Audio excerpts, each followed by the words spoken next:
ปฏิณากาสารธรรมสนทนาธรรมตามสมควรนมัตถุรัตนตยสะขอความนอบน้อมของข้าพเจ้าจงมีแด่พระรัตนตรัยอภิวันทนาน้อมพระจอมไตรอันล้ำค่าพระพุทธาผู้โลกตั้งเป็นองค์แก้วหน่วยปฐมอภิวาทกราบก้มพระธรรมทรงพองใสเลิศวิไลงามงดดังสุรีแยงพื้นผู้เป็นพื้นหน้าบุญล้นพระสังโฆองค์เอกวันธนานกใบเข้ามาก้มกราบกรานขอการครูบาอาจารย์พระสงฆ์สามเณรทุกองค์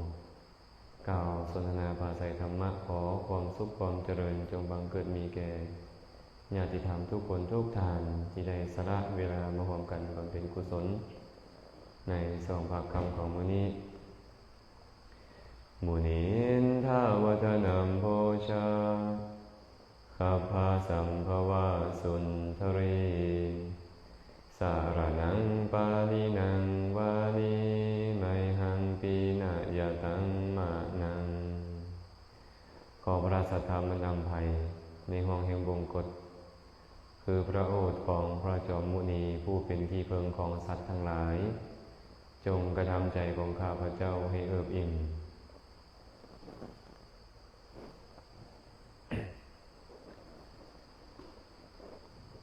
วันนี้วันที่22มั้ยวะถึงว่าวันที่22เดือน6เนาะปี2025ก็อยู่วัดป่านาคำโดยปกติก็มีการผลัดเปลี่ยนหมุนเวียนกันเป็นเทศช่วงภาคเช้ามืดเพิ่นก็จะมองกัน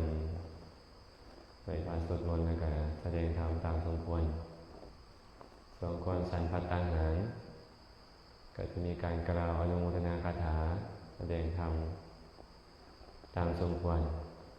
ส่วนภาคค่ำหลังจากไหว้พระสวดมนต์เรียบร้อยแล้วก็จะมีครูบาอาจารย์มาให้โอวาทธรรมเป็นปกติฉะนั้นมื้อหนึ่งก็จะมีการกล่าวธรรมะอยู่ประมาณ3รอบ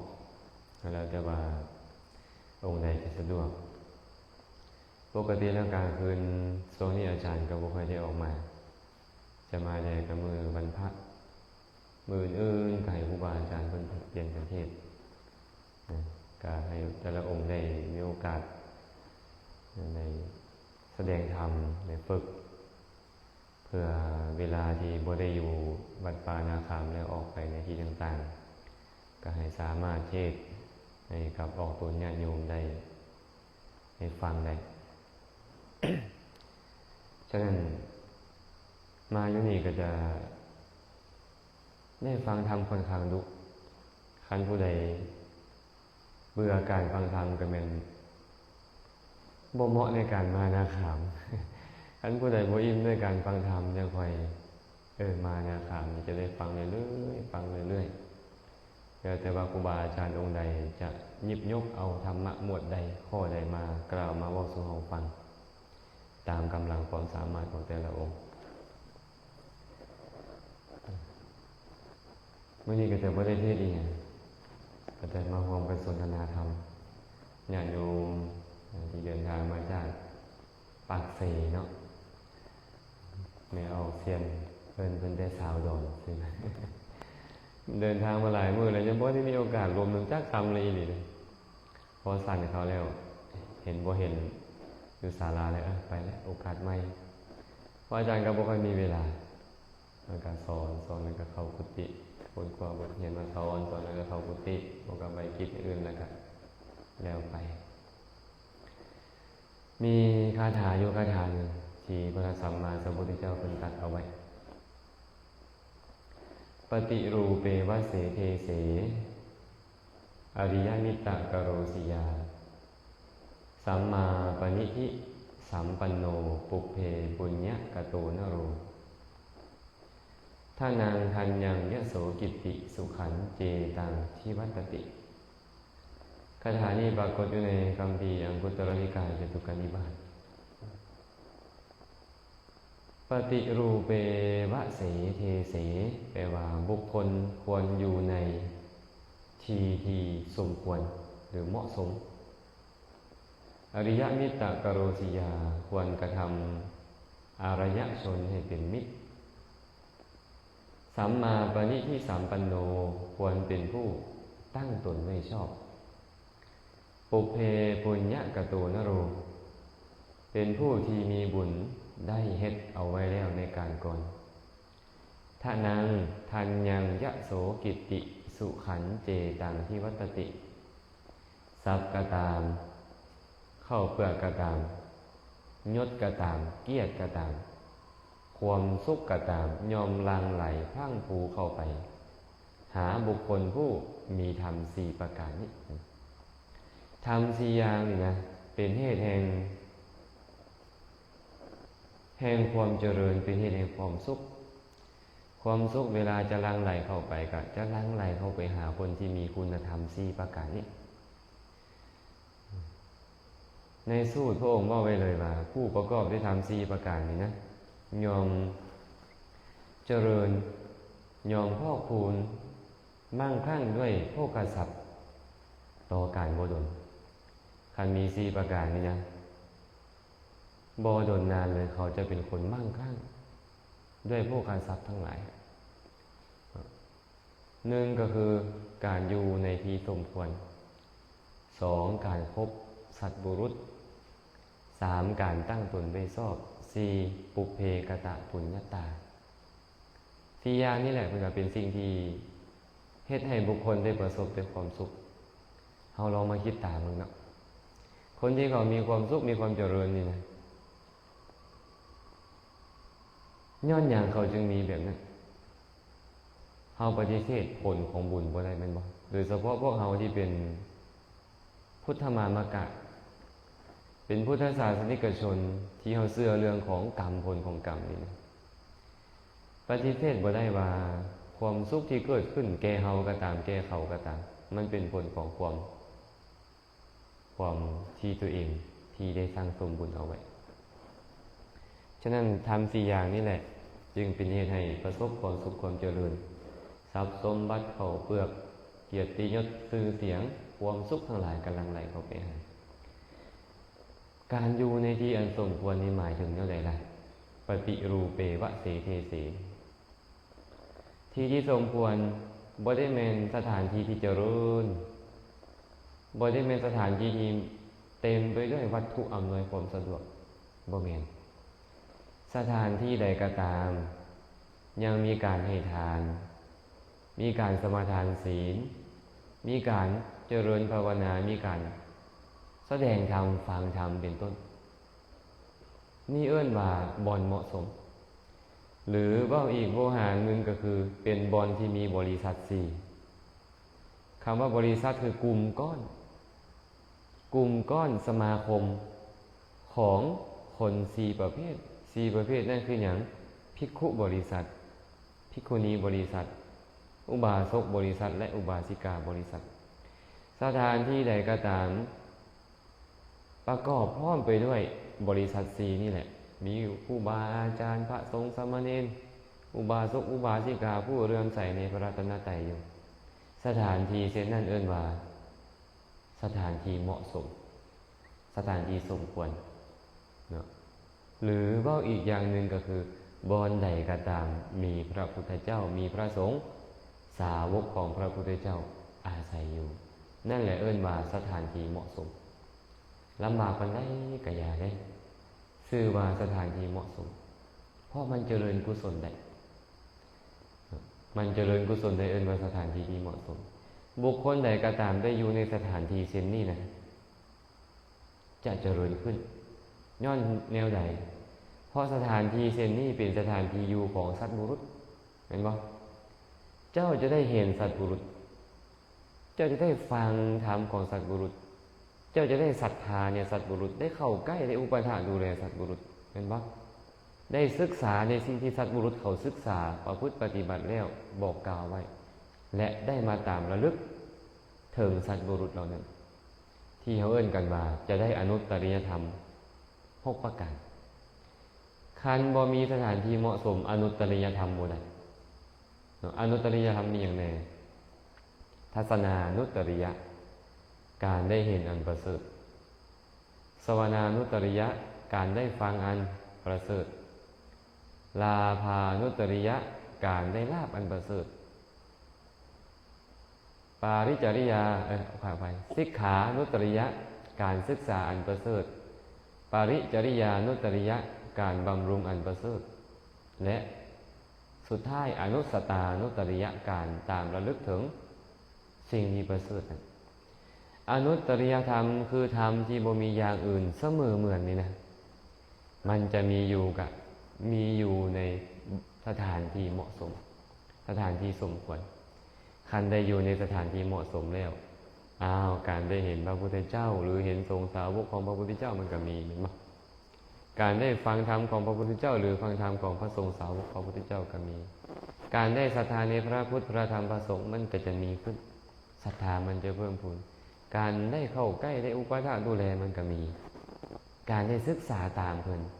ในอธิศีลสิกขาอธิจิตตสิกขาอธิปัญญาสิกขาและก็ได้ระลึก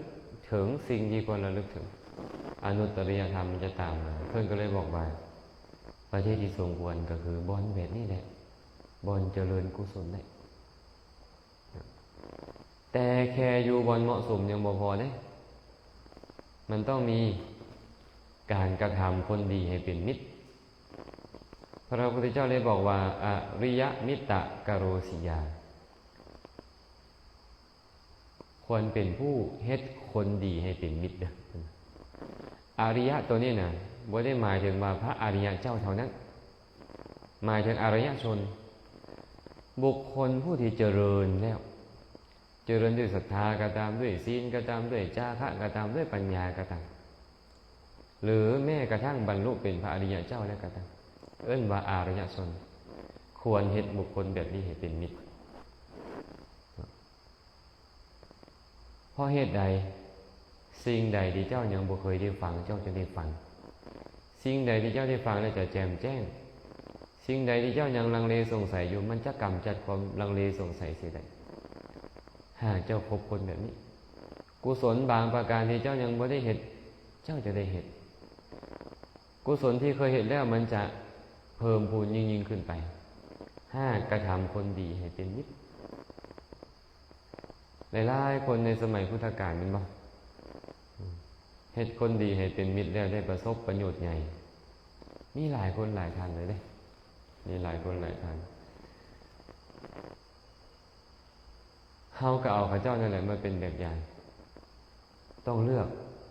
อกการคบมิตรเลือกไปไหนแล้วไม่เอาเซียนมิตรเนี่ยคุณธรรมของมิตรเป็นแบบใดปิโยคารุภาวะนิโยผลว่าบ่วัตตาจะวจนะคโม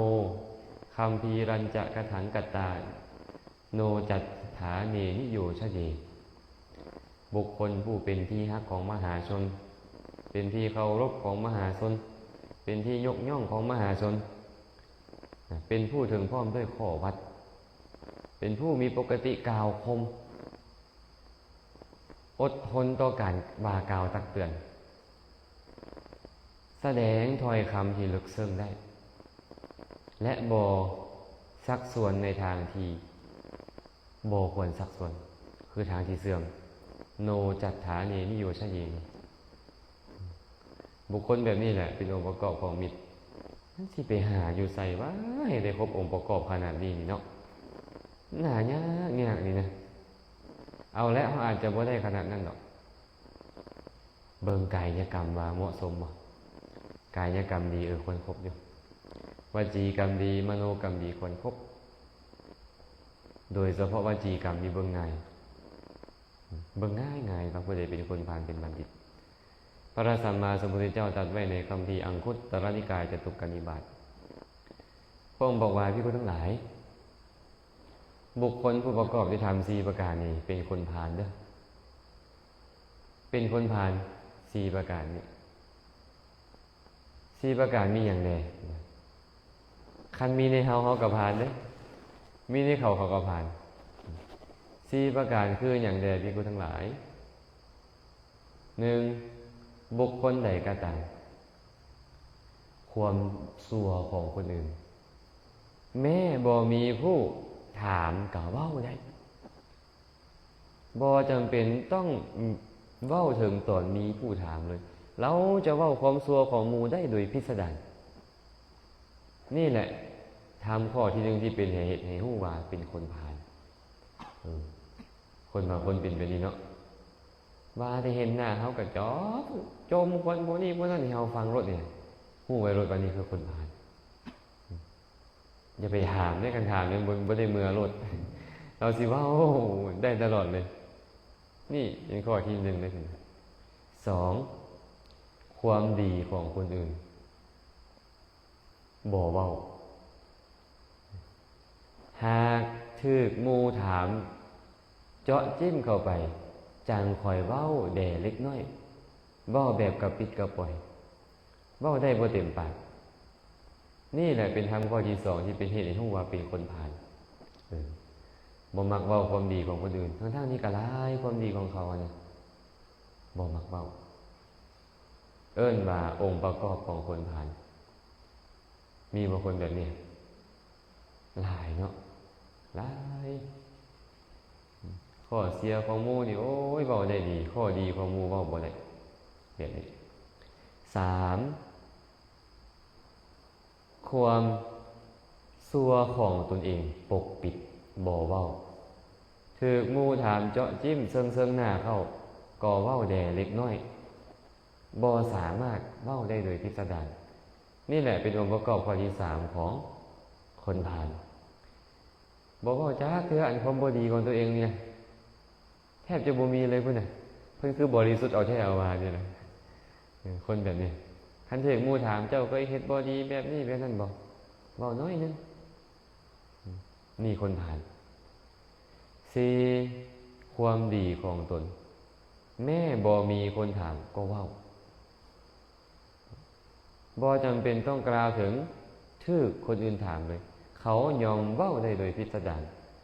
บ่มีขาดตกบกพร่องนี่แหละเป็นองค์ประกอบของคนผ่านอีกคนที่คนทั้งหลายทำสี่ประการนี่แหละเป็นเครื่องสื่อให้รู้ว่าเป็นคนผ่านบุคคลผู้ประกอบจะทำสี่ประการนี้เป็นคนผ่านชื่อยังไงเว้าแต่ความชั่วของหมู่ปกปิดความดีของหมู่ปกปิดความดีของตัวขออภัยปกปิดความชั่วของตัวเองเปิดเผยความดีของตนคนแบบนี้เอิ้นว่าคนผ่านเว้นให้ไกลคนแบบนี้ตอนนี้เขามาจมเรื่องผู้อื่นให้เมจอยฟังไหมเมื่ออื่นมาเขาไปจมเรื่องเมจอยจะให้ผู้อื่นฟัง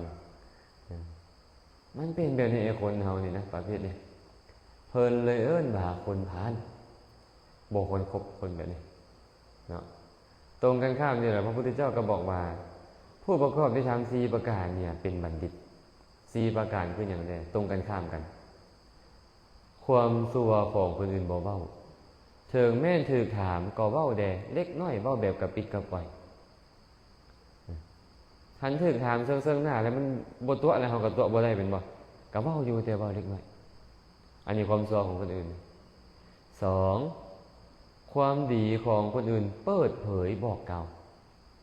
บ่จำเป็นต้องเว้าถึงมีผู้มาถามเมื่อมีผู้มาถามเขายอมเว้าความดีของคนอื่นได้โดยบ่ขาดตกบกพร่องอันนี้ข้อที่สองสามความซัวของตัวเองเปิดเผยบ่มีผู้ใดถามก็เปิดเผยบ่จำเป็นต้องกล่าวถึงมีผู้มาถามเขายอมเว้าได้โดยบ่ขาดตกบกพร่องคือกันสี่ความดีของตัวเองปกปิดบ่เว้าเถิงมีผู้ถามเซิงๆหน้ากะเว้าแด่แต่เล็กน้อยนี่แหละเอิ้นว่าองค์ประกอบของบัณฑิตสี่ประเภทเป็นคนค่อนข้างถ่อมตัวแต่พวกเขานี่คือสิยากเลยพวกเขานี่ป่านอึ้งพวกเขานี่เป็นอะไรอึ้งพองตัวขึ้นพองตัวขึ้นตัวน้อยๆเสียงดังเป็นบ่เป็นหลักกิโลผมยังได้ยินเสียงเพิ่นนี่นะเป็นบ่ไม่ออกเสียงประมาณ6 ปีก่อนว่าอาจารย์พาจวนน้อยจนหนึ่งไปฮ่องกงบนฮ่องกงลาวได้บนฮ่องกงแบบลาวเป็นไปประเทศฮ่องกงพอไปฮอดก็ไปพักอยู่วัดหนึ่ง อยู่ติดกับทะเลปรากฏว่ามีอึ่งเสียอยู่หันกระไรนะฝนตกอึ่งมันก็ห้องอึ่งอ๋ออาจารย์เสียงอีหยังเพิ่นว่าเพิ่นว่าเสียงอีหยังอาจารย์เสียงอึ่งหน่อยมันเป็นยังไงอึ่งนี่นะเพิ่นว่ามันโตคือตัวเป็ดนะมาอาจารย์เพิ่นว่าอึ่งมันโตคือเป็ดนี่บ่เพิ่นว่าเพิ่นเข้าใจว่าเป็นห่านนะสงสัยเพิ่นเข้าใจว่าเป็นห่านครับอาจารย์ก็เลยบอกว่าน้อยมันสิไปคือเป็ดนั่นใดก็อึ่งมันก็คือตัวกบตัวเขียดนี่ตัวโอ้ยตัวน้อยๆคือมาเสียงดังแท้เพิ่นว่าก็เลยเว้าให้เพิ่นเจ้าก็พูดน้อยๆว่าเจ้าเว้าคือดังแท้มิดเราก็เลยบ่กล้าเถียงเนาะบ่กล้าเถียงมันนี่ปกติแบบนี้พองโตทรงเสียงดังคันผู้ใดมักพองโตมักทรงเสียงดังก็อัธยาศัยอัธยาศัยไปเนี่ยปากกาโตนะปากกาโตลักษณะของคนผ่านเขาก็เลยต้องเลือกคบอันนี้เอาหู้แหละโอ้ผู้ใดบ่มักเบ้าขอนคนอื่นมักเบ้าแต่ข้อดีของคนอื่นผู้ใดบ่มักเบ้าข้อดีของตนมักเบ้าแต่ข้อเสียที่จะเป็นเหตุเตือนในคนอื่นบ่เฮ็ดในสิ่งที่บ่ดีของตนคนนี้เป็นคนดีให้เขาเข้าไปคบเขาเข้าไปเสพเขาเข้าไปใกล้เขาจะได้อัธยาศัยที่ดีของเขาเขาก็เลยต้องควรเสพคนดีพระพุทธเจ้าเลยบอกว่าอริยมิตตกโรสิยาควรเฮ็ดคนดีให้เป็นมิตรสัมมาปณิธิสัมปันโนแปลว่าการตั้งตนไม่ชอบหรือการตั้งจิตของตนไม่ชอบในสูตรเพิ่นจะบอกว่าอัตตะสัมมาปณิธิในสูตรแปลว่าการตั้งตนไม่ชอบสัมมาปณิธิสัมปันโนก็คือความถึงพร้อมด้วยการตั้งตนไม่ชอบอันเดียวกันเนาะการตั้งตนไม่ชอบเฮ็ดจังไดจากคนทุกข์เฮ็ดให้รวยบ่จากคนบ่มียศเฮ็ดให้มียศบ่จากคนขี้ห้ายเฮ็ดให้เป็นคนงามบ่อันนี้บ่เอิ้นว่าตั้งตนไม่ชอบการตั้งตนไม่ชอบก็คือตนเองยังบ่มีศีลเฮ็ดให้ตัวเองมีศีลตนเองยังบ่มีศรัทธาเฮ็ดให้มีศรัทธาตัวเองยังบ่มีสุตตะบ่มีจาคะบ่มีปัญญาเฮ็ดตนเองให้มีสุตตะจาคะปัญญาตนเองเกียจคร้านมีความเพียรตามตามเป็นผู้มักหลงลืมสติมีจิตบ่ตั้งมั่นเฮ็ดตนเองให้มีธรรมที่เจริญก็คือมีความเพียรบ่หลงลืมสติมีจิตตั้งมั่นแบบนี้เป็นต้นเอิ้นว่าการตั้งตนไว้ชอบว่าง่ายๆก็คือเฮ็ดตัวเองให้เป็นคนดีให้กายกรรมดีขึ้นวจีกรรมดีขึ้นมโนกรรมดีขึ้นหากเฮาเฮ็ดแบบนี้อยู่เฮาจึงชื่อว่าผู้ตั้งตนไว้ชอบบางบ่อนเพิ่นก็จะใช้คำว่าบ่มีศรัทธาเฮ็ดให้มีศรัทธาบ่มีศีลเฮ็ดให้มีศีลบ่มีจาคะเฮ็ดให้มีจาคะบ่มีปัญญาเฮ็ดให้มีปัญญาเอิ้นว่าตั้งตนไว้ชอบ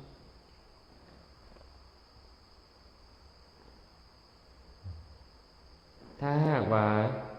เฮาบ่ได้อยู่บอนที่เหมาะสมบ่ได้คบคนดีเป็นมิตรการที่จะตั้งตนไว้ชอบนี่มันยากเลยมันยากเห็นหลายๆคนก็เป็นแบบนี้แหละประวัติครูบาอาจารย์หลายองค์เลยเคยอยู่กับครูบาอาจารย์องค์หนึ่งตอนนี้เพิ่นก็อายุพรรษา20ปลายพรรษาแล้วเพิ่นก็ล้มสู่ฟังว่าตอนเพิ่นเป็นคฤหัสถ์ติดยาขนาดหนักเลยอันน้ำตนน้ำโตนี้มีแต่หอยล่มรถกับหอยขวนหอยมีดไอ้น้ำตนน้ำโตพวกนี้ถามมาหอยนี่หอยหยังหอยขวนอันนี้เลยหอยมีดอันนี้หอยล่มรถเพิ่นว่าโอ้ก็บ่ธรรมดาเนาะอาจารย์นี่แหละโอ้แต่บ่ต้องเว้าฮอดเรื่องพวกนั้นน่ะเพิ่นมีมื้อหนึ่งไปเห็นพระเดินธุดงค์มาสิไปปล้นพระอยากได้เงินไปซื้อยาสิไปปล้นพระอันธุดงค์นะขนาดนั้นเลยบ่ฮู้เฮ็ดอะไรเศร้าคิดว่าบ่เฮ็ดดอกคือสิบ่มีหยังพระนี่ก็ได้สิไปฆ่าพระเลยเนาะแ แต่สุดท้ายมาอยากให้พ่อเซาเหล้าพ่อกินเหล้าหลายตัวเองไปกินยาพ่อไปกินเหล้าคันเอาพ่อเซานี่ตัวเองก็ที่บวชเพิ่นก็เลยได้บวชย้อนพ่อบวชแล้วก็ไปหาครูบาอาจารย์อยู่วัดนี่วัดนั่นไปได้ศึกษาธรรมะคำสอนไปอยู่มา20 กว่าปีเลยสิเข้า30 ปีแล้วเห็นบ่คันเฮาบ่ได้ไปบนที่เหมาะสมบ่ได้เข้าไปอยู่บนที่เหมาะสมมันบ่ได้กัลยาณมิตรเมื่อบ่ได้กัลยาณมิตรมันตั้งตนไม่ชอบบ่ได้ต้องอาศัยบนเหมาะสมเมื่อมีบนเหมาะสมแล้วจะได้พบกัลยาณมิตรพบบัณฑิตเมื่อที่พบบัณฑิตแล้วมันจะสามารถที่ศึกษาในปฏิปทาของบัณฑิตแล้วตั้งตนไม่ชอบได้เดี๋ยวนี้เพิ่นก็เป็นครูบาอาจารย์แนะนำบอกกล่าวธรรมะวินัยอีกอย่างต่างๆเนาะมีปฏิปทาที่ดีย้อนอย่างไรย้อนในบนเหมาะสมก่อนแต่ว่าข้อสุดท้ายมันสำคัญกว่าหมู่ปุเพปุญญกโตนโรบุคคลเป็นผู้เฮ็ดบุญไว้แล้วในการก่อนบ่ว่าจะเป็นทานบ่ว่าจะเป็นศีลบ่ว่าจะเป็นภาวนาคุณงามความดีต่างๆทั้งหมดทั้งมวลนี่แหละในการก่อนตนเองได้เฮ็ดไว้แล้วนี่เป็นข้อสำคัญที่สุดย้อนอย่างไรหากคนบ่มีบุญบ่จำเป็นต้องเว้าถึงบ่ที่สมควรเกิดเป็นมนุษย์กันยังบ่ได้เกิดแม่นบ่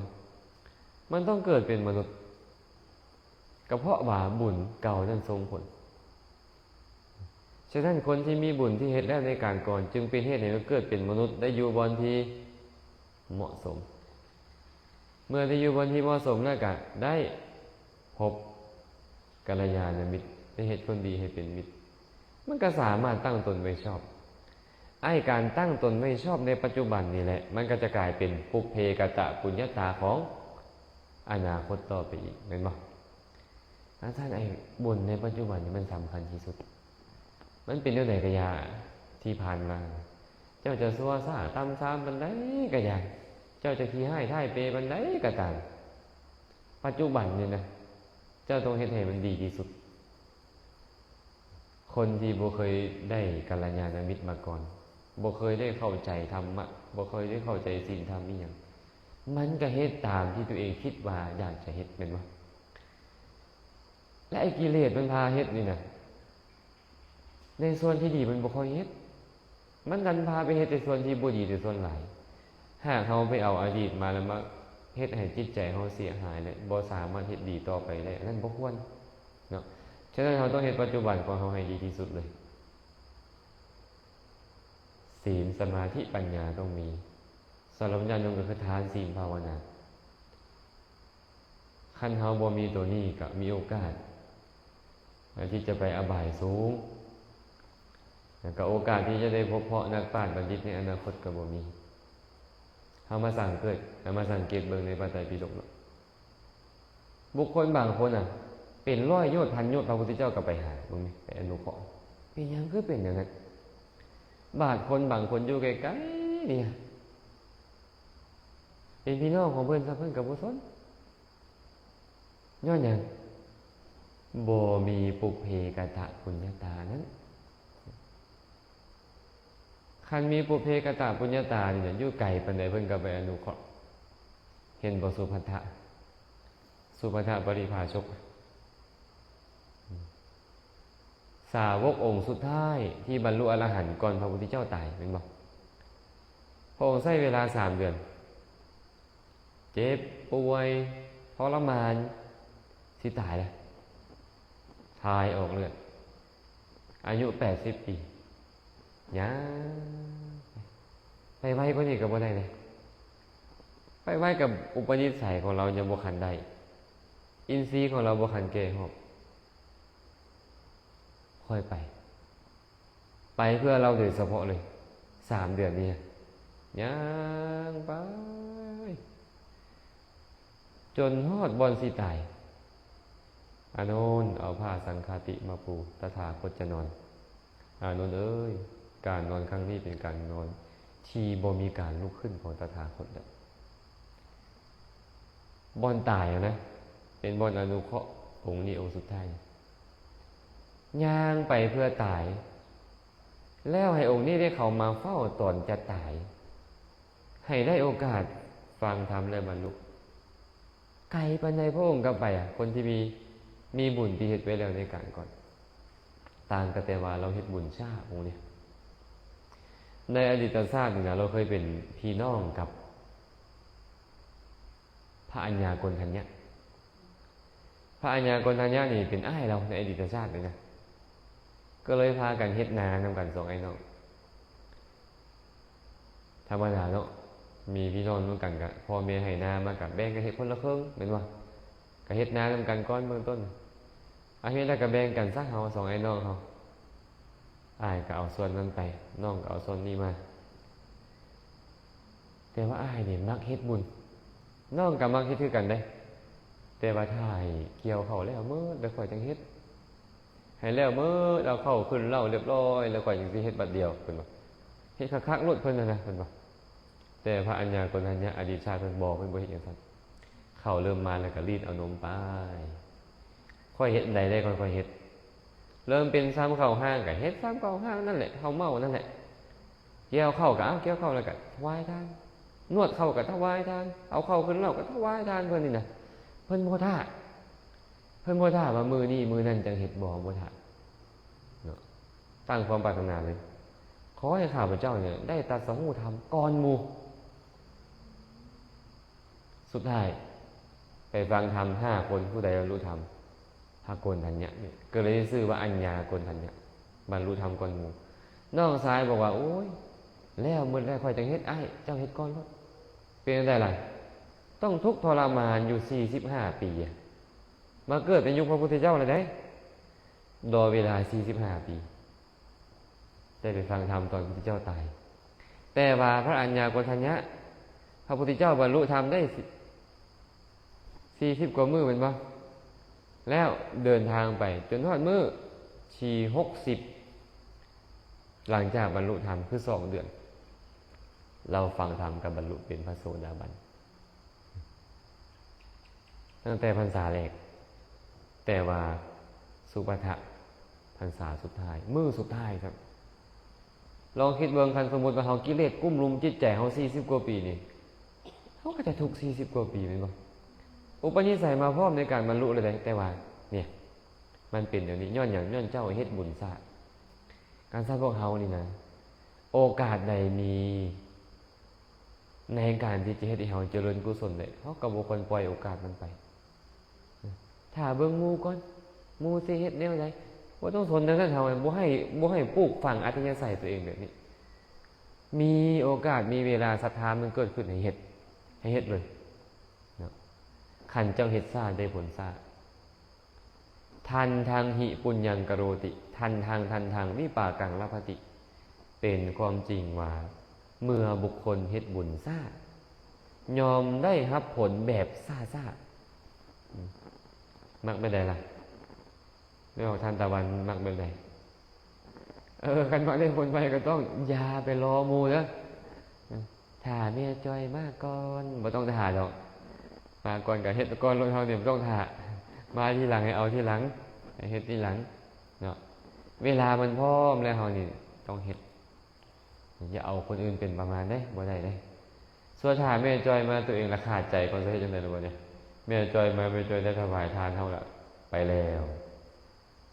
บ่คันเกิดขึ้นทรัพย์กุศลนั่นเนาะการสั่นฟ้าวเฮ็ดให้ฟ้าวเฮ็ดแบบนี้เห็นบ่ฉะนั้นอยู่ไกลปานใดก็ตามถ้าหากว่าเจ้ามีบุญที่เคยเฮ็ดไปแล้วพระพุทธเจ้าก็ไปหาพระสงฆ์สาวกก็ไปหาคันผู้ใดเคยได้ยินเรื่องของอุบาสกผู้หนึ่งอุบาสกคนนี้ชื่อว่าจิตตคหบดีชื่อของเรานี่ฟุ้งกระจรไปเสียงชื่อเสียงของเราฟุ้งกระจรไปยังบ่เห็นพระพุทธเจ้าฟังธรรมและบรรลุโสดาบันฟังธรรมอยู่พูนบ่เคยเห็นพระพุทธเจ้าจะเทื่อเด้พระสงฆ์สาวกไปเผยแพร่หลังจากนั้นเราก็ถวายทานแก่ครูบาอาจารย์มาฮอดเฮ็ดอย่างดีเลยภาษาลีบุตรกับพระโมคคัลลานะได้ยินข่าวโอ้เศรษฐีคนนี้ คือว่าอัธยาศัยดีแท้ไปก่อนนะเดินทางไปหาเราหลายเดือนได้ยังไปหาเรานี่นะเพื่อจะไปหาเราอนุเคราะห์เราพอไปฮอดท่านอาจารย์เทศให้เขาหน่อยฟังเลยโอ้ยพอออกอาตมานี่เดินทางไกลเมื่อยเดินทางมาไกลเมื่อยว่าสัตว์ทีเทศให้ฟังอยู่แต่ว่าทีเทศน้อยหนึ่งเอาเด้อโดยเขาไหนจะได้กระเทศรถฟังธรรมจบลงบรรลุอนาคามีบ้างไหม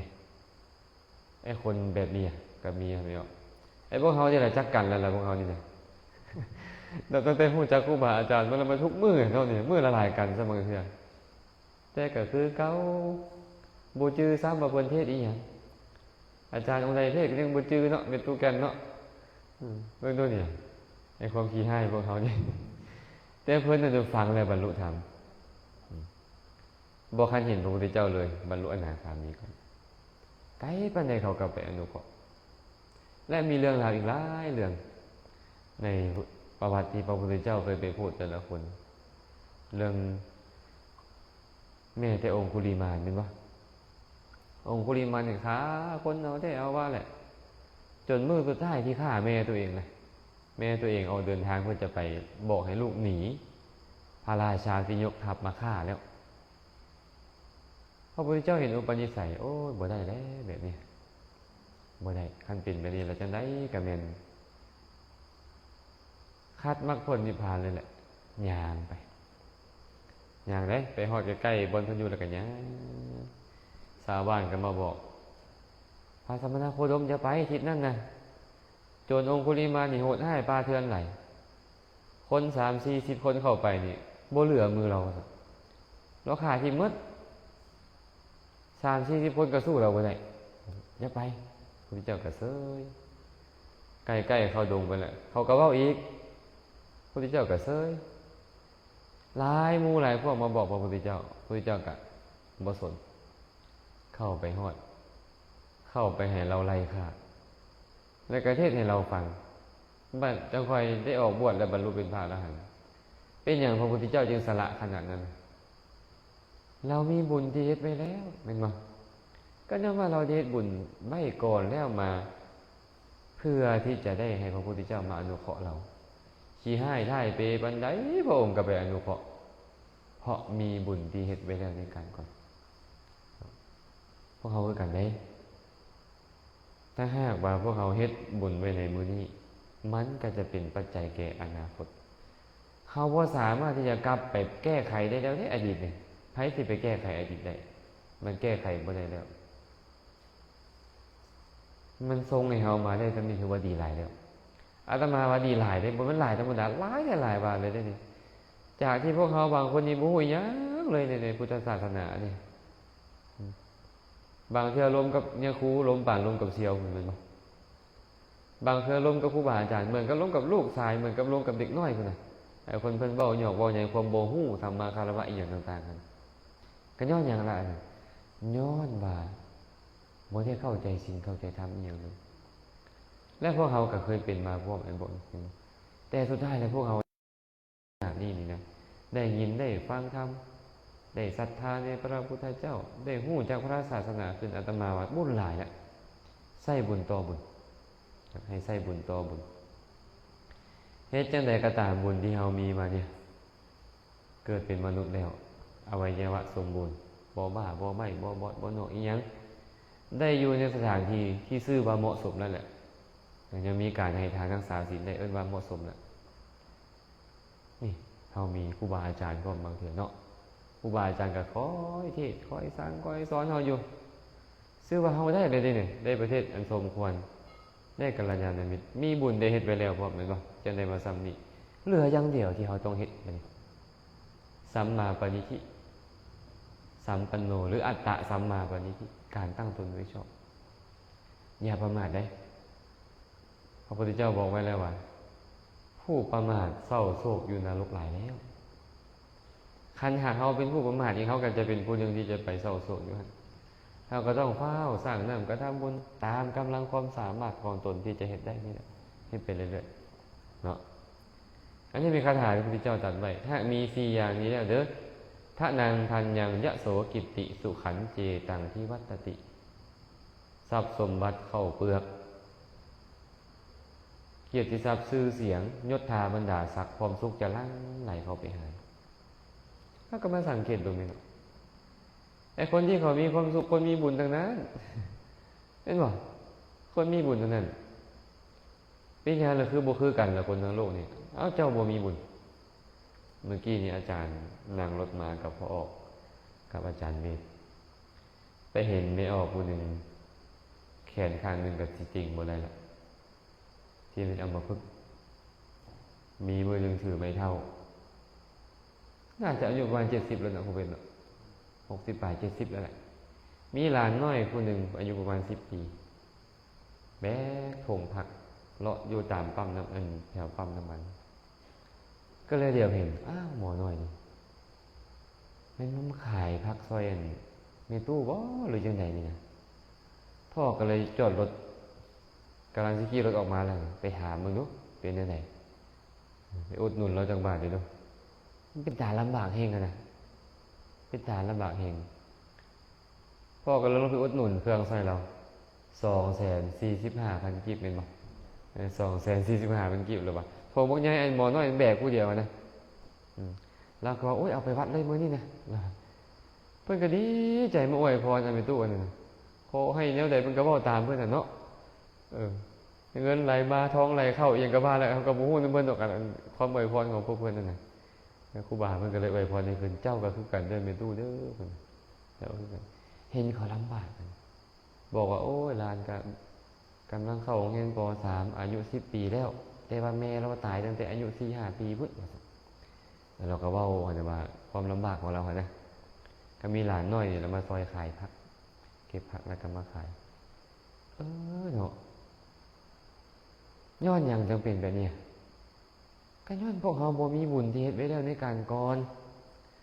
ทั้งที่เฮาพยายามเว้าดีเฮ็ดดีคิดดีเลยแต่ความสุขมันก็บ่หลั่งไหลเข้ามาหาเฮานะ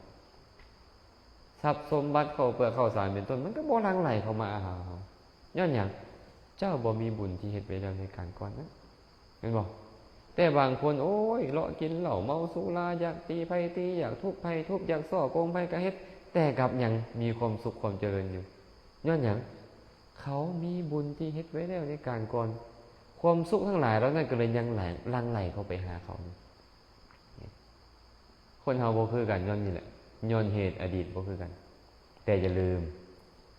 มื้อนี้จะเป็นอดีตของมื้ออื่นอาทิตย์นี้จะเป็นอดีตของอาทิตย์หน้าเดือนนี้จะเป็นอดีตของเดือนหน้าปีนี้จะเป็นอดีตของปีหน้าชาตินี้จะเป็นอดีตของชาติหน้าบ่มีผู้ใดการันตีได้ว่าค่อยจะบรรลุธรรมชาตินี้บ่มีอาจารย์มันต้องมีชาติหน้ามาสำหรับบุคคลที่ยังมีกิเลสอยู่นี่นะเจ้าเฮ็ดเหตุดีไว้เจ้าก็บ่ต้องย่านลำบากในอนาคตและเจ้าบ่ต้องย่านว่าพระอริยเจ้าทั้งหลายจะทิ่มเจ้าบ่ต้องย่านเพิ่นก็จะไปหาเจ้าแน่นอนแม่นบ่ตรงกันข้ามนี่แหละคันเจ้าบ่เฮ็ดหยังปัจจุบันนี่บ่เฮ็ดหยังเลยก็น่าเสียดายแหละเนาะมีคำก่อนมันว่าไว้ถ้ามืดมามืดไปก็ให้ขา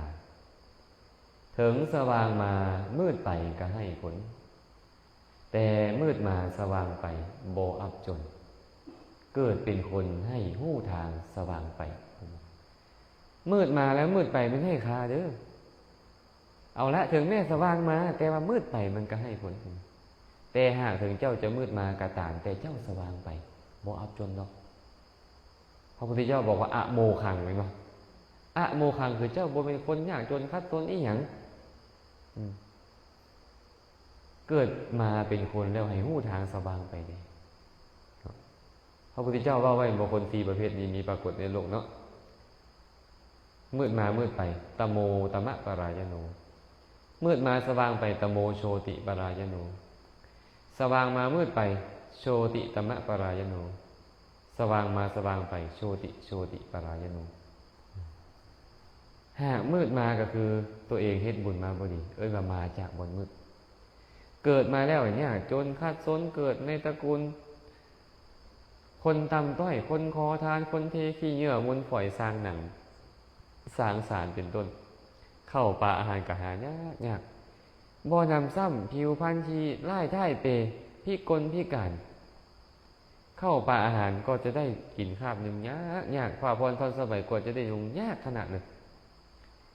แต่ว่าถึงเป็นเดียวนั้นแล้วกันยังเฮ็ดความชั่วด้วยกายวาจาใจคือเก่าอยู่ยังลักเล็กขโมยน้อยอยู่ยังมักตัวมักต้มมักซ้อมมักเสียดอยู่ยังดื่มสุราดาเมาอยู่ยังฆ่าฟันรันแทงสัตว์อื่นอยู่ตายไปแล้วก็ยังเข้าถึงทีมืดคืออบายทุกขติวินิบาตนรกพระพุทธเจ้าเลยบอกว่านี่แหละว่ามืดมามืดไปเด้อแต่บางคนมืดมาสว่างไปเป็นยังไงเกิดมาในตระกูลยากจนคัดสนอนาถาพิกลพิการผิวพรรณขี้ให้ท่ายเปเข้าป่าอาหารหาได้ยากผ่าพรทอนสบายหาได้ยากแต่เขากับประพฤติสุจริตด้วยกายวาจาใจยินดีในการให้ทานสมาทานศีลฟังธรรมปฏิบัติธรรมเว้าแต่สิ่งที่ดีๆเฮ็ดแต่สิ่งที่ดีๆหลังจากแตกกายทำลายแล้วย่อมเข้าถึงสุคติโลกสวรรค์นี่แหละว่ามืดมาแต่สว่างไปเขาเกิดมาเนี่ยเลยเขากระโบสามารถเลือกได้เขายังมากว่าเลือกเกิดบ่ได้คันเกิดแล้วนะมันเลือกไม่ได้แล้วเป็นบอกแต่คันยังบ่คันเกิดในชาติต่อไปตอนนี้มันต้องเลือกตอนนี้เจ้าอยากเกิดเป็นอย่างนี้เจ้าเลือกในตอนนี้เจ้าต้องเจริญกุศลเพื่อจะเลือกเกิดเลือกที่เกิดแต่คันเกิดมาแล้วมันเลือกเกิดมาเมื่อเจ้ามืดมาแต่เจ้ายังเห็นคุณงามความดีอยู่เจ้าก็ซื้อว่าสว่างไปแต่บางคนว่าเนี่ยสว่างมาแล้วมืดไปเกิดมาในตระกูลสูงส่งตระกูลเท่าพญามหากษัตริย์เศรษฐีมหาศาลพราหมณ์มหาศาลบางข้างร่ำรวยผิวพรรณวรรณะสมบูรณ์เป็นคนงดงามอวัยวะสมบูรณ์เข้าป่าอาหารผ้าพรทอนสบายหาได้ง่ายบ่ลำบากแต่เขากับประพฤติทุจริตด้วยกายวาจาใจหลังจากแต่กายทำลายแล้วย่อมเข้าถึงอบายทุกขติวินิบาตนรกนี่แหละว่าสว่างว่าแต่มืดไปบางคนรวยบ่ไม่ออกรวยหลายบางคนเนี่ยแต่บ่ฮู้เลยว่าอันใดสมควรอันใดบ่สมควรอันใดเป็นสิ่งที่ควรเฮ็ดบ่ควรเฮ็ดอันใดเป็นบุญเป็นบาปเป็นธรรมดำธรรมขาวบ่ฮู้เลยเฮ็ดแต่สิ่งที่ชั่วซ่าลามกเฮ็ดแต่สิ่งที่บ่ดีตายแล้วไปใส่ล่ะก็ต้องเข้าถึงอบายทุกขติวินิบาตนรกคันเฮาเว้าแบบบ่เกรงใจกันเกิดมาแล้วเสียชาติเกิดกับเนาะเสียชาติเกิด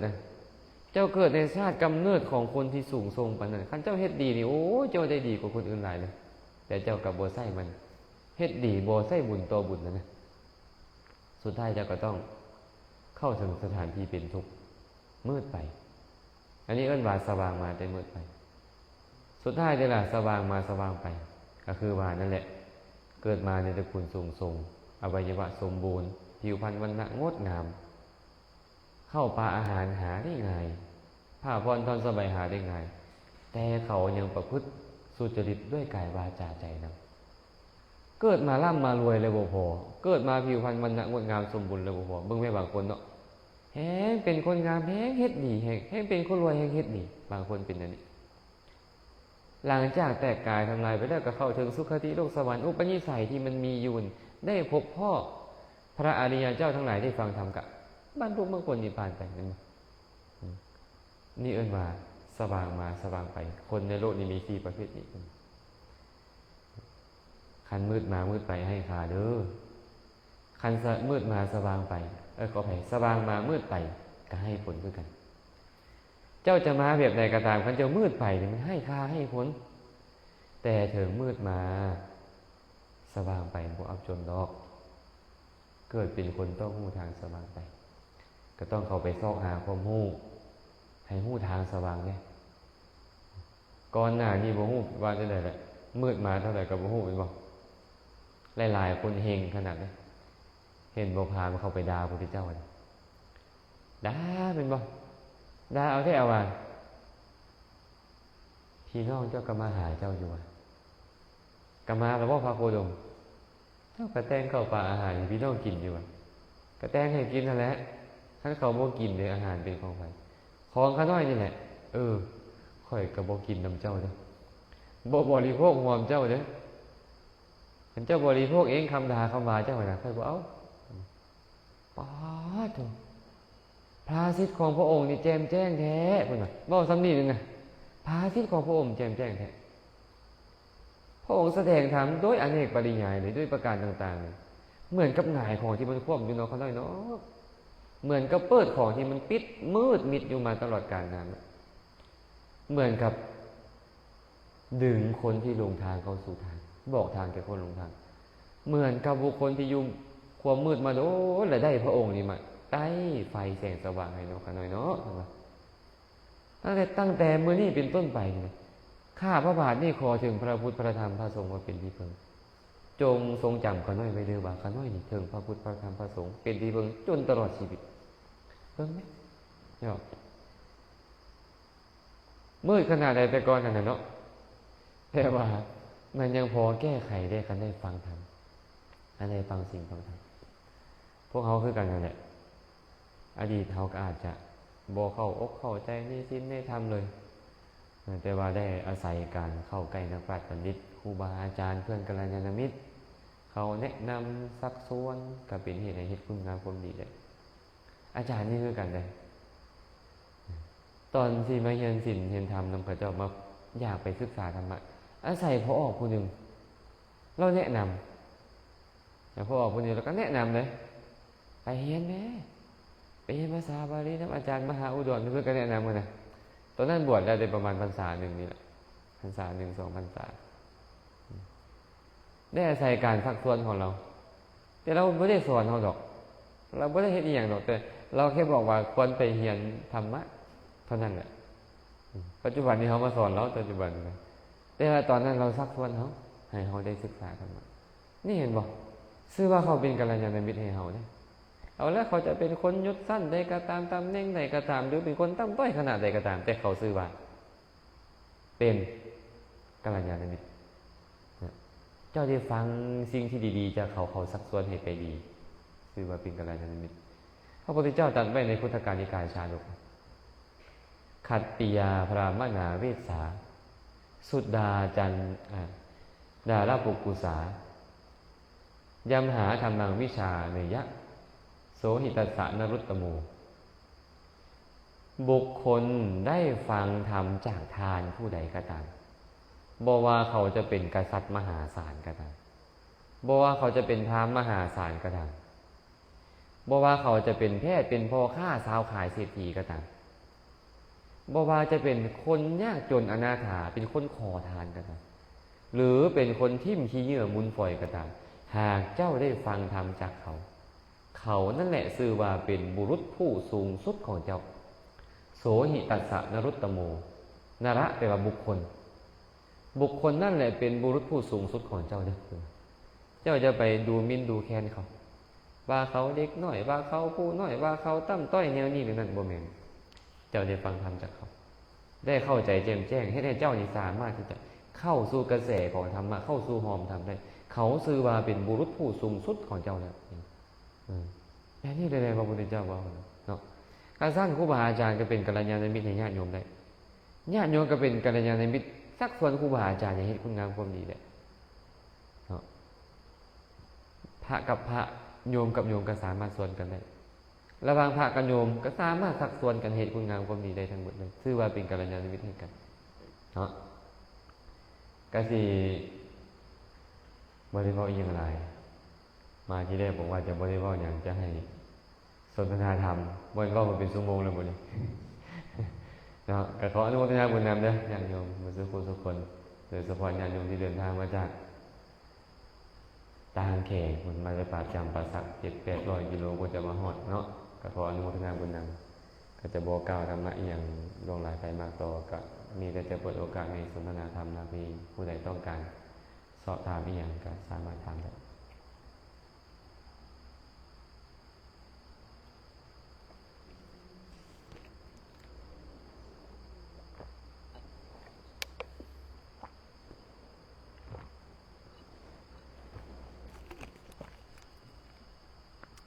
มีปะมีไหนปะเปิดเลยบุเปิดแล้ววะนะ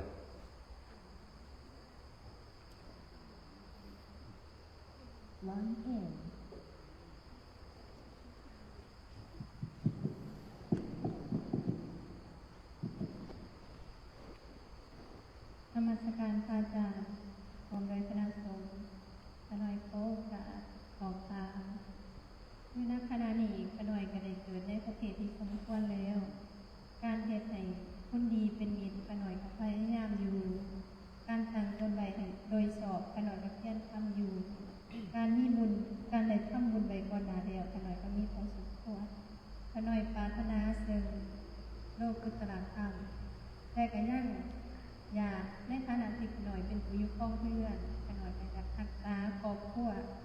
ให้อยู่เป็นพาสุ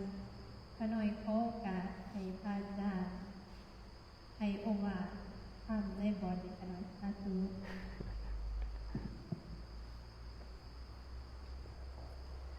เป็นผู้อยู่ของเฮือนถ้ายังได้ครบแล้วนี่เนาะ4ข้อนี่นะแต่ยังเป็นผู้อยู่ของเฮือนอยู่หวังอยากจะฮู้แจ้งโลกุตตรธรรมนี่นะแต่ยังเป็นผู้อยู่ของเฮือนที่จริงไดความจริงแล้วการบรรลุโลกุตตรคุณนี่นะบ่ได้มีขอบเขตจำกัดว่าเป็นบรรพชิตหรือเป็นคฤหัสถ์อยู่ที่ว่าอินทรีย์มันแก่งอกแล้วธรรมะมันประจวบเหมาะกับอัธยาศัยในตอนนั้นมันก็บรรลุมรรคผลนิพพานได้แต่ถ้าหากว่าพวกเราถึงจะมีความประสงค์ในการบรรลุโลกุตตรธรรมแต่ว่าต้องอาศัยการครองเรือนอยู่เพราะเฮ็ดแนวใดให้อยู่อย่างผาสุกไอ้ความผาสุกมันจะเกิดขึ้นเพราะเหตุใดเขากับคนเฮ็ดนั้นเห็นบ่พระสัมมาสัมพุทธเจ้าจะจัดเรื่องของชิดทั้ง6พวกเราเข้าใจเนาะเคยฟังเคยอ่านมาแล้วแหละเพราะชีวิตของคฤหัสถ์ต้องเกี่ยวข้องกับคนทุกรูปแบบเป็นบ่บ่ว่าจะเป็นพ่อแม่บ่ว่าจะเป็นมิตรสหายบ่ว่าจะเป็นครูบาอาจารย์เห็นบ่บ่ว่าจะเป็นคนหับไส้ลูกน้องเห็นบ่เฮาต้องได้คุกคีหมดเลยฉะนั้นพวกเราก็ต้องเฮ็ดสิ่งที่ควรเฮ็ดต่อบุคคลนั้นๆมันก็ได้รับความผาสุกพ่อแม่ลูกควรเฮ็ดได้ต่อมีการเลี้ยงเพิ่นตอบแทนเป็นต้นก็เฮ็ดเห็นบ่สมณพราหมณ์ควรเฮ็ดแนวใดกับเพิ่นเฮาก็เฮ็ดครูบาอาจารย์ผู้ที่ทิศสอนเฮาควรเฮ็ดแนวใดเฮาก็เฮ็ดมิตรสหายเด้ระบางสามีภรรยาที่ควรเฮ็ดแนวใดด้วยกันเฮาก็เฮ็ดแม้แต่ลูกเต้าเฮาควรเฮ็ดแนวใดต่อเขาก็เฮ็ดการที่พวกเราเนี่ยเฮ็ดสิ่งที่ควรเฮ็ดต่อบุคคลต่างๆที่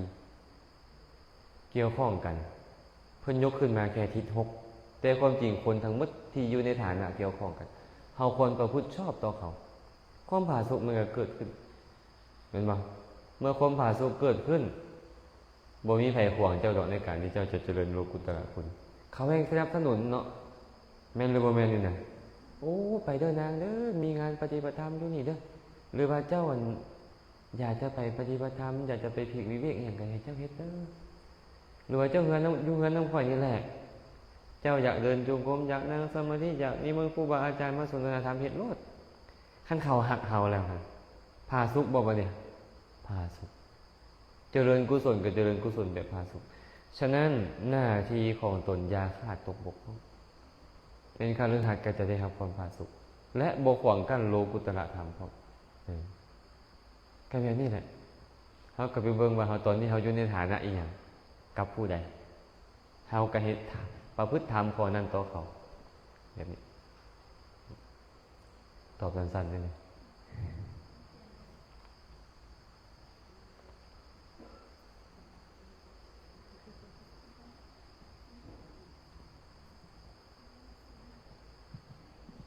โดยพระน้อยขออีก1คำถามณขณะที่เขาเห็นจิตทำอันควรหยาบที่เกิดขึ้นในจิตของเขาเฮ็ดจังไดเขาถึงจะบ่เป็นในขณะที่เฮ็ดทำเขาในขณะที่เราเห็นธรรมที่เป็นอกุศลในใจของเราเฮ็ดจังไดเฮาจังซี่บ่เป็นทุกข์ความจริงแล้วเฮาใช้โวหารว่าเห็นเนาะแต่ความจริงเฮาบ่เห็นดอกเฮาฮู้นั่นแหละแต่โวหารเอิ้นว่าเห็นแต่ความจริงเฮาฮู้กุศลและอกุศลนี่นะมันจะแย่งกันเกิดเสมอเหมือนกับหมาดำและหมาขาวเหมือนกับหมา2ตัวนึงเป็นหมาดำตัวนึงเป็นหมาขาวเวลามันเดินไปนำเจ้านายมันจะบ่มีตัวใดนำหน้าตลอดเดี๋ยวก็ตัวนี้นำหน้าเดี๋ยวก็ตัวนี้นำหลังยืนบ่สลับไปสลับมาสลับไปสลับมาอยู่ไปดิเป็นปกติของมันฉะนั้นอกุศลก็เกิดขึ้นในใจเราได้อยู่ตลอด กุศลก็เกิดขึ้นในใจเราได้อยู่ตลอดต่างกันแต่ว่ากุศลเป็นปัจจัยให้เกิดอกุศลได้อกุศลเป็นปัจจัยให้เกิดกุศลได้พระพุทธเจ้าเลยว่าปุริมากุศลธรรมาปัจฉิมานังอกุศลานังธรรมานังบางเทื่อกับปุริมากุศลธรรมาปัจฉิมานังกุศลานังธรรมานังก็มีบางเทื่อกับปุริมาอกุศลธรรมาปัจฉิมานังอกุศลานังธรรมานังหรือกุศลานังธรรมานังก็ได้บุญที่เกิดก่อนเป็นปัจจัยให้บุญที่เกิดหลังๆได้โดยความเป็นอุปนิสัยปัจจัยบุญที่เกิดก่อนเป็นปัจจัยให้บาปที่เกิดน้ำหลังได้พร้อมตรงกันข้ามบาปที่เกิดขึ้นก่อนหน้าเป็นปัจจัยให้บาปน้ำหลังเกิดขึ้นได้นั้นบาปที่เกิดขึ้นก่อนเป็นปัจจัยให้บุญที่เกิดขึ้นหลังๆนั้นมันเป็นไปได้หมดเลยฉะนั้นเมื่อบาปอกุศลมันเกิดขึ้นในใจของเขาเนี่ยว่าปุริมาอกุศลธรรมมาแล้วบาปอกุศลเกิดขึ้นก่อนแล้วเป็นบ่มันจะเป็นปัจจัยให้ตัวหลังคืออีหยังวะเนี่ยบางคนนี่ฮู้แล้วโอ้ข่อยคือบ่ดีแท้ข่อยคือซัวซ่าแท้ข่อยคือลามกแท้ข่อยคือคิดแนวนี้ข่อยคือเว้าแนวนี้เฮ็ดแนวนี้นี่อันนี้เป็นมากระทำซ้ำเติมตัวเองอกุศลมันเกิดขึ้นขาดโยนิโสมนสิการเนาะทุกแน่นอนแบบเนี้ยทุกแน่นอนเป็นอย่างพระพุทธเจ้าจึงบอกว่าฮู้สักแต่ว่าฮู้เวลาเพิ่นเว้าถามไป4แบบเห็นสักแต่ว่าเห็นได้ยินสักแต่ว่าได้ยินฮู้ทางดังทางลิ้นทางกายสักแต่ว่าฮู้ฮู้วิเศษทางใจสักแต่ว่าฮู้คือกันไอ้คำว่าสักแต่ว่าฮู้คืออีหยังเฮาละมักเอิ้นว่าบ่ปรุงแต่งแต่ความจริงมันต้องปรุงแต่งแต่เขาปรุงแต่งให้เป็นกุศลเขาบ่ปรุงแต่งให้มันเป็นอกุศลนั่นน่ะฮู้มันแล้วบ่ปรุงแต่งมันว่าข่อยคือบ่ดีแนวนี้แนวนั้นบ่ปรุงแต่งเป็นธรรมดาเจ้ายังเป็นปุถุชนมันต้องเกิดถึกแล้วที่มันเกิดนะได้ฮู้มันเลยเนี่ยยอมรับมันได้เลยมันสิไปถูกมันได้ไสตัวยอมรับนี่ตัวสติคือเกิดขึ้นแหละสัมปชัญญะเกิดขึ้นแหละตัวสติสัมปชัญญะนี่แหละมันไปฮู้สภาพความเป็นจริงว่ามันเป็นธรรมดาที่มันต้องเกิดเพราะอย่างไรเพราะมันเป็นธรรมที่ถึกปัจจัยปรุงแต่งมันก็ต้องเกิดเมื่อเหตุปัจจัยแล้วมันก็ต้องดับเขาก็ฮู้มันเป็นแบบนี้นี่เองตอนฮู้หายเลยไอ้สิ่งที่บุดีหายเลยเดี๋ยวฮู้ดับไปเอาละมันมาอีกแล้วเขาก็เลยจำเป็นต้องฮู้มันเรื่อยๆฮู้มันเรื่อยๆไอ้การฮู้นี่มันก็เลยเอิ้นว่าสติสัมปชัญญะโดยแบ่งออกเป็น4ฐานะแม่นบ่ที่คนทั้งหลายบุคคลมีตนเป็นที่เพิ่งมีตนเป็นสรณะมีธรรมเป็นที่เพิ่งเป็นสรณะเป็นจังไดบุคคลพิจารณาเห็นกายในกายเห็นเวทนาในเวทนาเห็นจิตในจิตเห็นธรรมในธรรมเป็นผู้มีสัมปชัญญะมีสติมีความเพียรเผากิเลสอยู่ยอมกำจัดอภิชฌาและโทมนัสในโลกเสียให้พินาศคำว่าอภิชฌาและโทมนัสคืออย่างอภิชฌาก็หมายถึงความโลภหมายถึงตัณหาความอยากความต้องการความเพลิดเพลินนั่นแหละโทมนัสก็หมายถึงความบ่พอใจมันมี2อย่างนี่แหละจะเกิดขึ้นกับเจ้าเวลาเจ้าเห็นฟังดมกินชิมรสชาติเป็นต้นคันเจ้าบ่มีสติบ่มีสัมปชัญญะมันก็เผาเจ้าคันเจ้ามีสติมีสัมปชัญญะอภิชฌาและโทมนัสหรืออกุศลธรรมอันลามกทั้งหลายทั้งปวงมันก็บ่เกิดเท่าก็เลยต้องฮู้มันดูฮู้มันคำว่าฮู้มันคือฮู้มันเป็นอกุศลอย่าไปบ่พอใจมันเดี๋ยวนี้เขาบ่พอใจไปนั่งสมาธิข่อยคือฟุ้งซ่านแท้ว่าไม่ยังก็เป็นแล้วนี่เอาแล้วมันเรื่องเอาเรื่องอื่นเข้ามาหาแล้วหมดเลยเห็นป่ะตั้งใจไหมคนนั่งข้างเฮ็ดกับกระตุกน้ำล่มเอาแล้วลืมไปโกรธเขาตื้มนี่แล้วบัดนี้บ่แม่นแต่ตัวเองแล้วบัดนี้มันไปกันใหญ่เลยเด้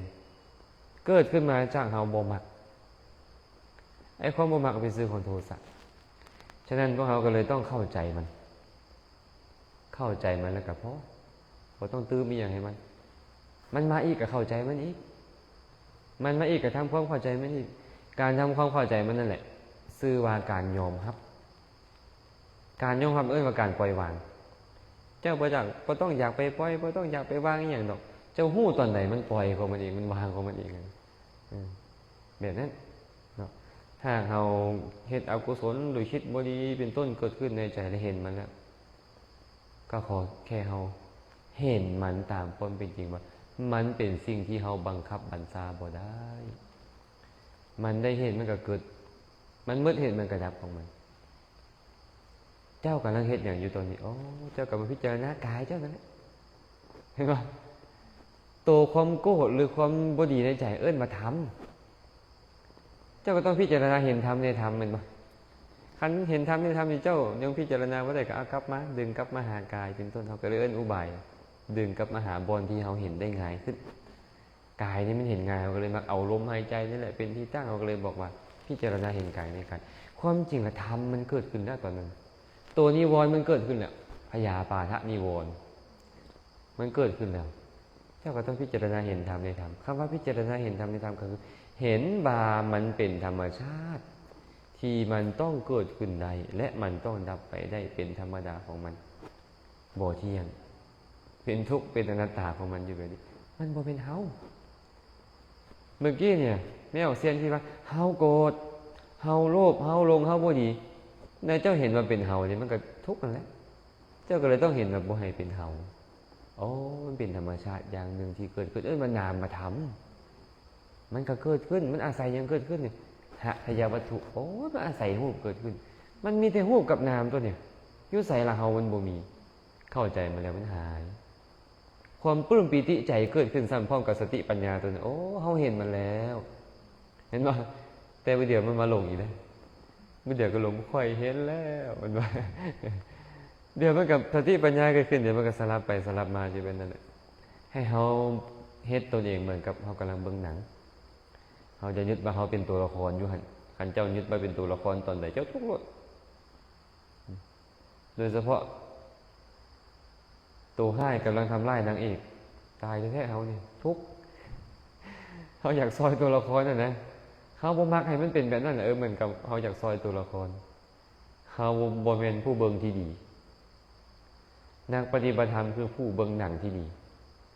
บ่ต้องไปพยายามอยากจะไปเป็นผู้กำกับแทนเขาเฮ็ดมาให้เฮาเบิ่งแล้วแบบนั้นเฮาก็เบิ่งมันตามความเป็นจริงของมันเป็นเฮาก็บ่ทุกข์เนาะแต่เฮาอยากเป็นผู้กำกับเลยมันต้องเป็นแบบนี้นะปัญญาตัวนี้แหละให้ปฏิบัติธรรมมันก็เลยบ่ค่อยก้าวหน้าพวกเราเพราะมันมีตัวตนอยู่นี่การเจริญสติปัฏฐานเจริญสติสัมปชัญญะก็เพื่อให้ถอนความเป็นตัวตนนี้เดี๋ยวนี้เขาจะว่าเขาเป็นนักปฏิบัติก็เฮาคือเก่าอยู่เหมือนนั่นก็เลยได้สัมผัสเฮาได้นี่แหละเพราะเฮาบ่เห็นมันตามความเป็นจริงเฮาอยากให้มันเป็นตามที่เฮาอยากให้เป็นบ่มักในสิ่งที่มันเป็นมันก็เลยต้องเนาะประมาณนั้นเด้อ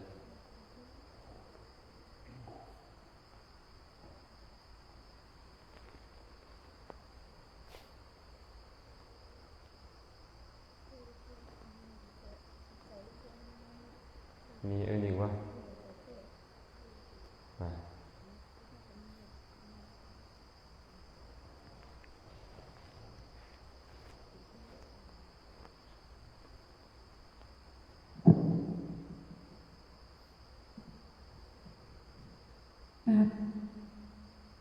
นมัสการพระอาจารย์คณะขอประทานในคณะขนอดโพหับปาดหมักไม้แล้วมักไม้โพครูบาอาจารย์เพิ่นบิณฑบาตบางทีมักไม้เมยเนาก็มีเวลาเฮาปาดเวลาเฮาโปกมันมีนอนอยู่ในคันเฮาสิเอาขึ้นบางทีครูบาอาจารย์ขึ้นมันสิเจ็บท้องแล้วเฮาก็ทิ่มมักไม้องค์ครูบาอาจารย์เพิ่นบิณฑบาตโดยเพิ่นยังบ่ทันได้สละขน้อยก็เลยทิ่มมันสิบ่มีโทษบ่ขน้อยเอาไปให้เพิ่นกินมันสิมีโทษ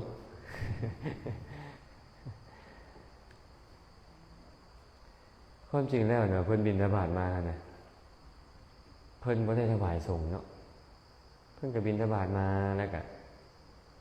เอามาสละลงหันแหละเพื่อให้ทุกองค์ได้สันน้ำกัน แต่ในเมื่อมันสันบ่ได้นะเช็ดนั่นแหละสิมันก็ต้องได้ในที่เขากลับไปครอบเพิ่นไปครอบละหมากม่วงที่พระครูบาอาจารย์บิณฑบาตมานะก็น้อยมันเน่าเขาน้อยก็เลยได้เอาทิ่มไปแล้วนั่นก็แล้วคันหากว่าเจ้ามีเจตนาอยากทำให้ในกรณีของสงฆ์อันนั้นยังค่อยมีโทษเลยแต่อย่างเช่นเรื่องของเพศพี่น้องของพระเจ้าพิมพิสารเป็นบ่อันใดดีๆหรือเสื้อไม่กินขอนั่นเขาเอาไปถวายสงฆ์เสื้อไม่ให้ลูกให้เต้าบางคนอยากให้ก็ทำให้ทิ่มจ้ะดึกทิ่มก็มีแบบนั้นมันจะมีโทษมันจะมีโทษอันนี้พวกเราไม่ได้คิดแบบนั้นเขาก็ใส่ใจดีอยู่ว่าครูบาอาจารย์เพิ่นจะมีโทษหากเพิ่นบริโภคเข้าไปเขากลับไปข้อเพิ่นอะไรกันแล้วอาหารตัวนั้นมันมี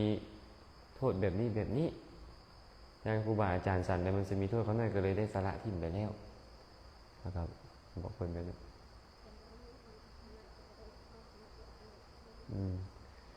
การครอบตอนนี้ก็ได้หรอ เขาอยากเอาโทษทิ่มเขาบ่มีโทษหรอกนะไม่มีโทษเขาเข้าใจแล้ว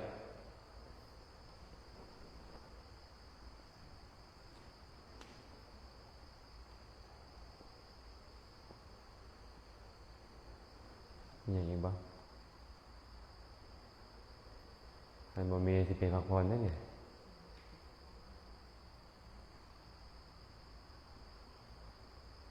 บ่มีแล้วเนาะ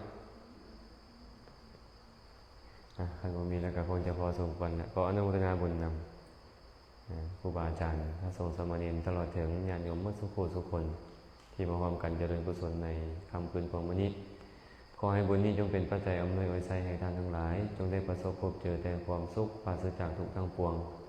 หากปรารถนาสิ่งหนึ่งประการใดอันเป็นไปในทางที่ชอบประกอบด้วยธรรมแล้วก็ขอให้ความปรารถนาของทุกคนทุกทานจงสำเร็จโดยทั่วกันทุกทานทุกคนเทอญ